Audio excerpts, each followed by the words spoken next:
guys, nandito tayo.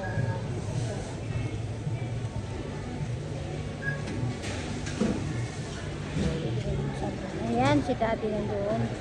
Sa grocery store tayo ngayon. Kasi namili nga ng mga pagkain. Ay guys, ngayon ay nakabili ako ng ulam. So, maraming isang ubos ulam nila dyan. Tapos may mga flowers, may mga halaman, ayan, sa gilid ng karsada. Ayan. Guys, napaka-fresh kaya tayo umuwi na. Nakabili ako ng lahat dun sa market. So, papakita ko sa inyo kung ano nabili-bili ko. Napaka-cheap ang mapagkain dito. Sobra. Ayan. Pauwi na kami. Masarap ang hangin, kaya lang mainit. Sobra. Ito na tayo sa condo. Tayo. Paakyat. Si Daddy ang daming pagkain. Ako din ang daming pagkain. So, papakita ko sa inyo guys. Ay! Muntik ako natumba. Yan ang pangalan ng condominium namin. So, sino gusto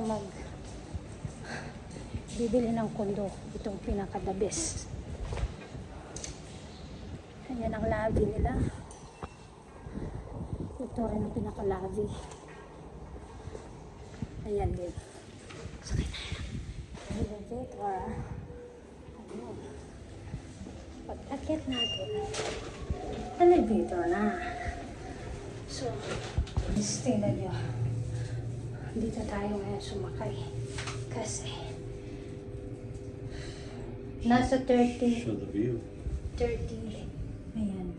30 floor kami. So, ayan guys, nandito na tayo. Tapos yung room namin na yun doon. Ito ang view namin dito. Pag pumunta ka dito. Ayan. Tapos,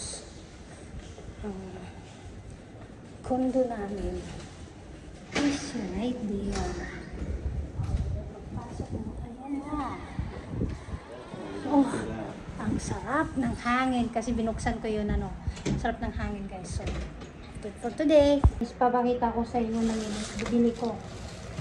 Ay, ito guys, ayan. Ang mura niyan. Tsaka, ayan.